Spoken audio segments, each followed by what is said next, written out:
Hola, mi nombre es Carlos y a continuación continuaré hablándoles sobre las herramientas de desarrollo de software. Una de las muchas herramientas disponibles en el mercado actual de desarrollo son los entornos de desarrollo virtuales. Los entornos virtuales son básicamente herramientas de desarrollo que nos permiten tener múltiples versiones de una misma librería, de una misma aplicación o de un mismo controlador instalado en un solo sistema operativo. Esto viene a resolver el problema de cuando debemos tener varias versiones de un proyecto o de un programa y que cada versión tiene requerimientos diferentes. Aquí podemos ver la estructura de cómo funciona. Vemos que tenemos el sistema operativo y tenemos tres entornos virtuales, uno con Python 2.7, el segundo con Python 3.5 y el tercero con Python 3.6. Podemos notar además que cada entorno de desarrollo virtual tiene versiones diferentes de las librerías de Django y de Celery. Otra de las herramientas propuestas o otra de las herramientas disponibles es el control de versiones. El control de versiones es la gestión que se hace sobre los diversos cambios que se van realizando sobre un proyecto. Se llama control de versiones a la gestión de diversos cambios que se realizan sobre los elementos de algún producto o una configuración del mismo. Una versión, una revisión o una edición que se realice sobre el producto es el estado en el que se encuentra el mismo en un momento dado de su desarrollo o modificación. Entonces, el control de versiones lo que nos permite es tomar una imagen del estado actual del proyecto.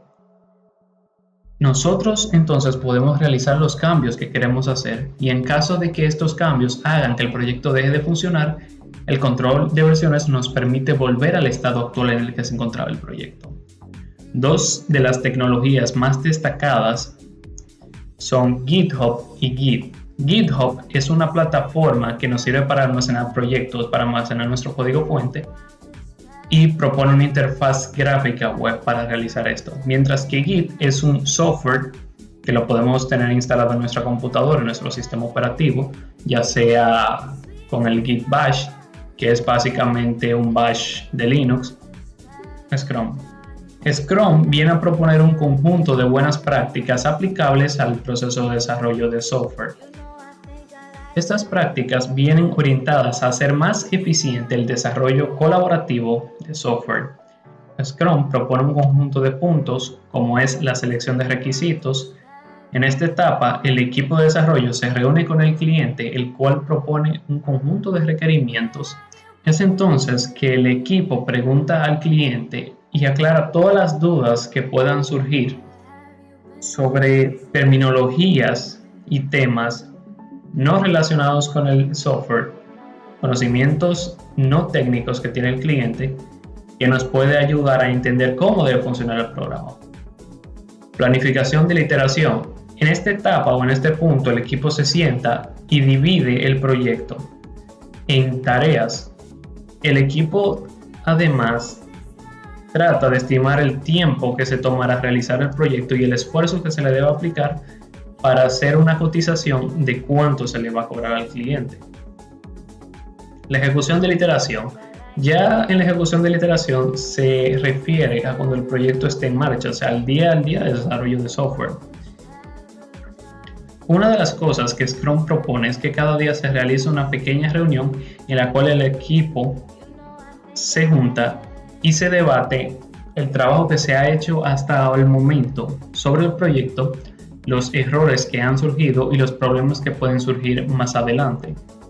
De esta manera se reduce significativamente el tiempo que se invierte en buscar soluciones a estos problemas, ya que programadores más experimentados pueden compartir su conocimiento para ayudar a que los programadores nuevos avancen más rápidamente.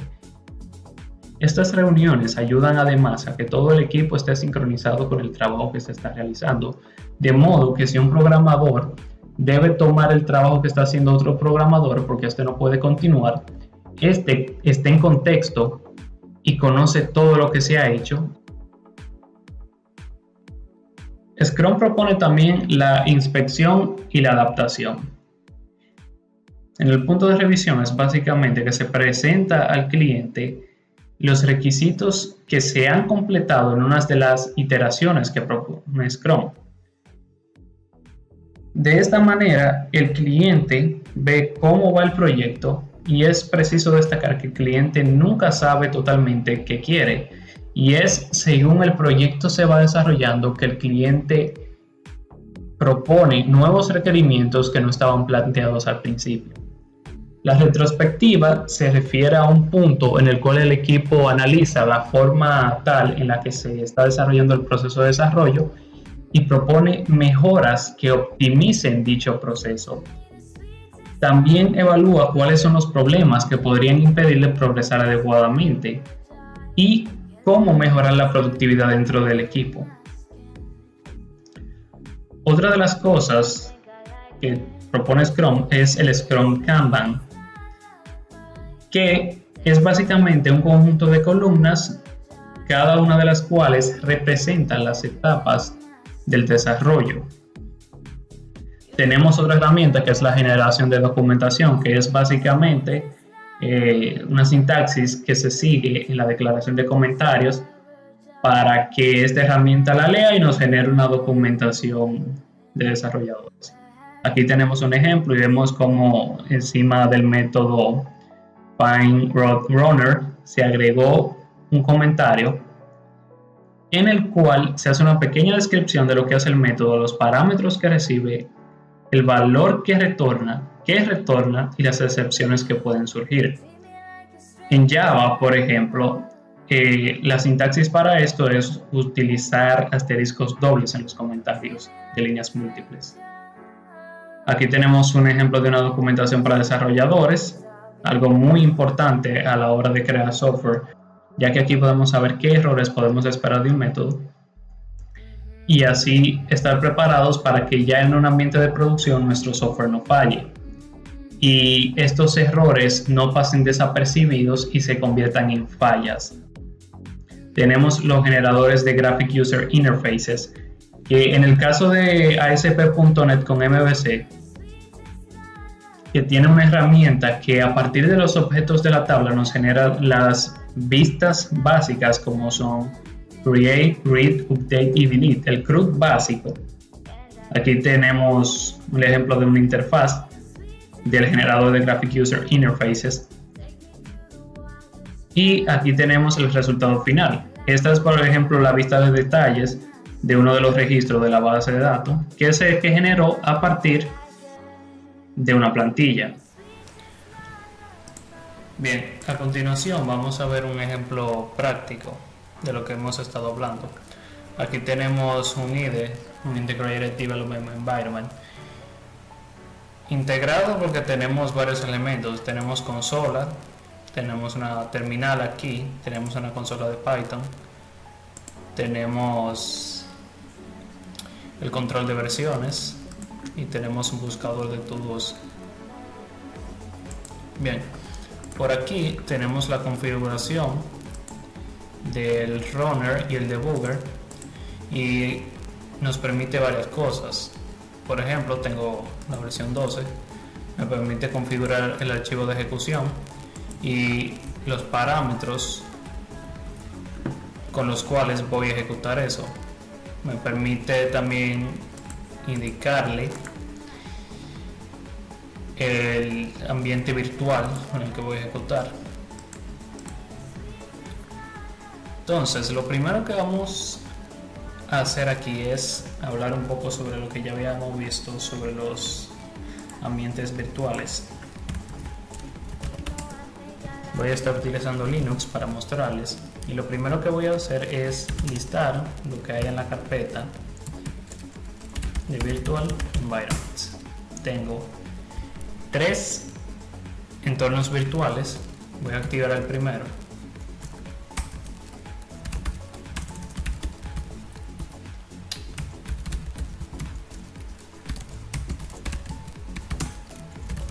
Y veo como ya aquí se me marca el nombre del entorno virtual porque estoy ya dentro de él. Si yo, por ejemplo, hago lo siguiente, hago un pip list,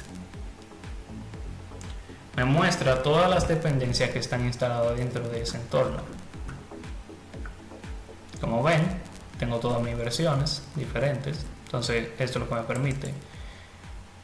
Esto me garantiza a mí que las dependencias y las versiones de esta dependencia que están instaladas dentro de este entorno virtual no van a tener ningún conflicto con ninguno de los otros entornos virtuales. Lo segundo que quería mostrarle era cómo crear un entorno virtual utilizando virtualenv. Si yo digo, por ejemplo, con el comando, voy a entrar a la carpeta virtualenv primero. Para crear el entorno virtual, lo primero que debo hacer es localizar dónde se encuentra mi versión de Python, porque voy a estar utilizando Python para mostrar estos ejemplos. Aquí lo tengo. Entonces yo lo que voy a decir es que utilizando ese source yo voy a crear un ambiente de prueba, entonces yo lo voy a llamar test. Se crea y ahora si yo hago ls veo que tengo el ambiente de prueba aquí. Algo que es bueno tener ahora en cuenta es que, por ejemplo, yo tengo 3 versiones aquí de este framework que se llama Odoo, y cada versión tiene un archivo de requirements en el que tiene todos los requerimientos que necesita esa versión para funcionar. Entonces, como son requerimientos diferentes, yo lo debo instalar en entornos virtuales diferentes. Entonces lo que voy a hacer es lo siguiente: voy a salir de aquí, voy a desactivar este entorno virtual, voy a activar un entorno virtual que se llama test.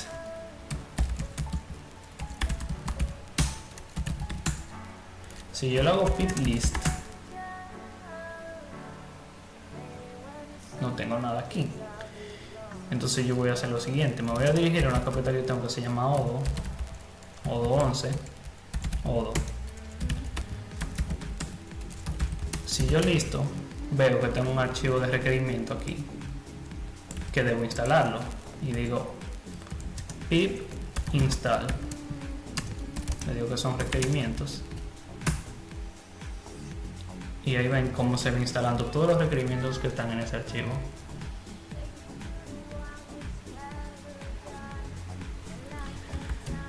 Entonces yo voy a intentar hacer lo siguiente: yo voy a intentar ejecutar una versión incorrecta aquí para que ustedes vean cuál es el conflicto que me genera esto.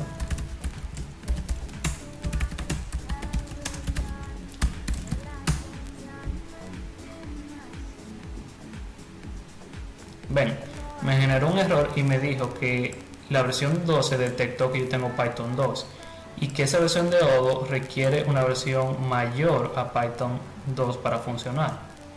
Entonces ese es el problema que tendríamos, que lo resuelve los entornos virtuales. Ahora, si yo intento correr Odoo 11 en el puerto 8070, fíjense cómo se ejecuta. Fíjense cómo se ejecuta sin problemas. Y esto es porque estoy dentro de mi entorno virtual y tiene la versión correcta de Python. Bien, lo siguiente que le quería mostrar era sobre GitHub. Como ya habíamos visto, es una plataforma virtual, y lo que les quiero mostrar es lo siguiente. Voy a crear un repositorio y lo voy a llamar prueba. Mira, lo voy a llamar prueba. Le voy a decir repositorio prueba y voy a crear el repositorio. Tengo mi repositorio aquí creado, y generalmente cuando uno está trabajando con repositorio, lo primero que uno hace es que lo clona, y para eso yo voy a hacer lo siguiente. Aquí voy a entrar a mi carpeta de los proyectos. Aquí tengo una ya, Voy a crear otra carpeta.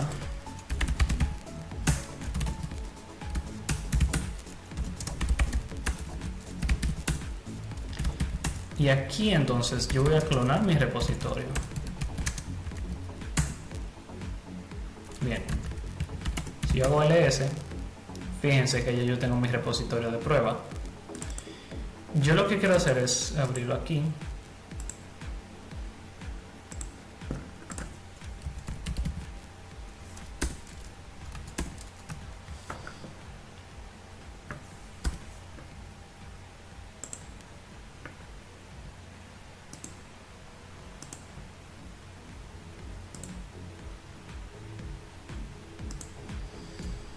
Bien, lo tengo.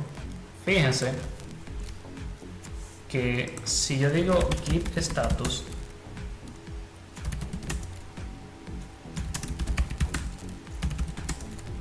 fíjense que si yo digo git status, me dice que yo estoy en la versión master.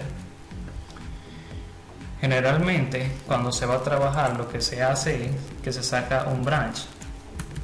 Entonces yo digo git checkout. Entonces yo digo git checkout, le digo que voy a crear un branch que se llame dev, o sea, el branch de desarrollo, y me cambió automáticamente.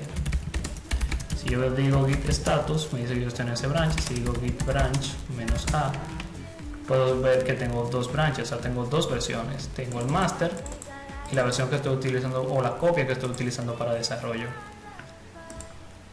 Simplemente voy a hacer lo siguiente, voy a crear un módulo rápidamente utilizando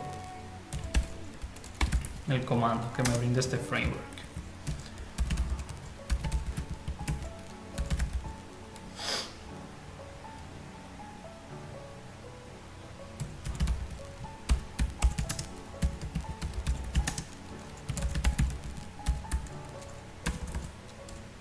Voy a crear un módulo que se llama módulo de prueba.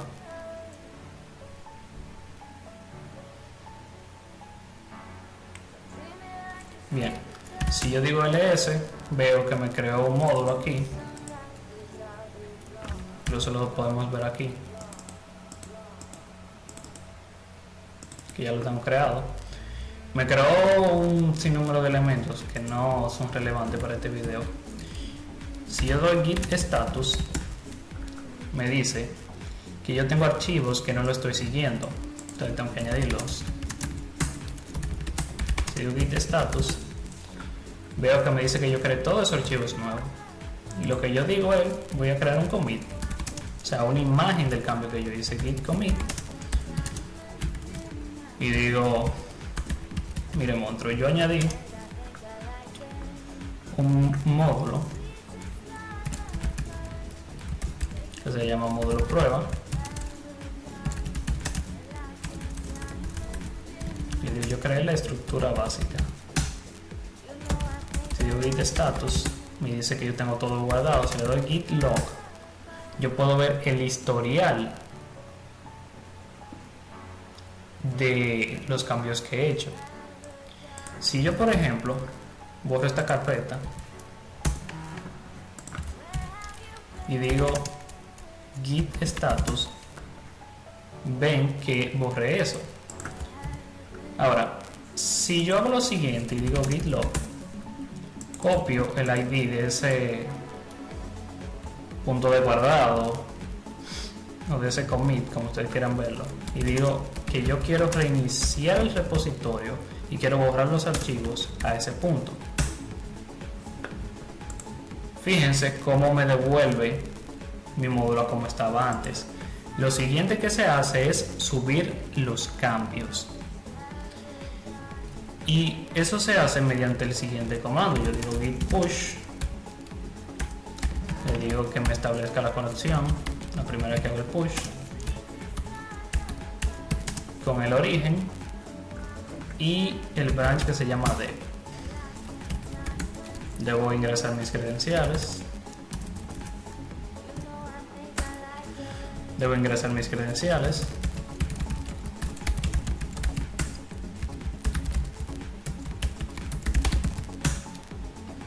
y ven cómo los cambios se suben. Si yo vengo a GitHub aquí, fíjense cómo me dice que yo creo un branch nuevo. Ven, creé ese branch nuevo, y si vengo aquí a los commit, puedo ver los cambios que hice. Después de que uno hace eso, que ya uno hizo su cambio, lo que generalmente uno hace es crear un pull request. Un pull request es una petición que se hace al dueño del branch,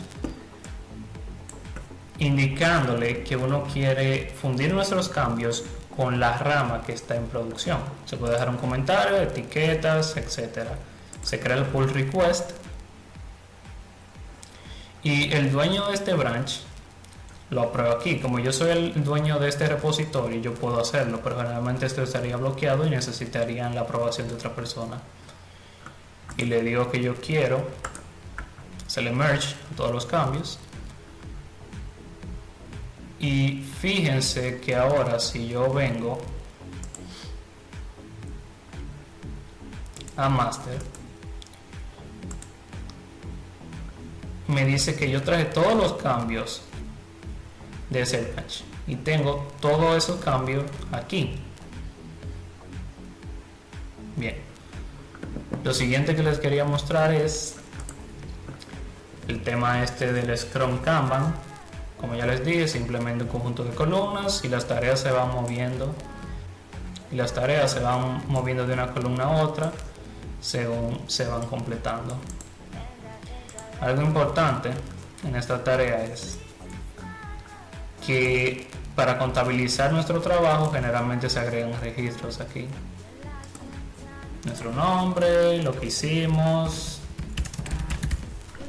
y eso me tomó 1 hora y guardo. Bueno, eso ha sido todo. Muchísimas gracias por su atención.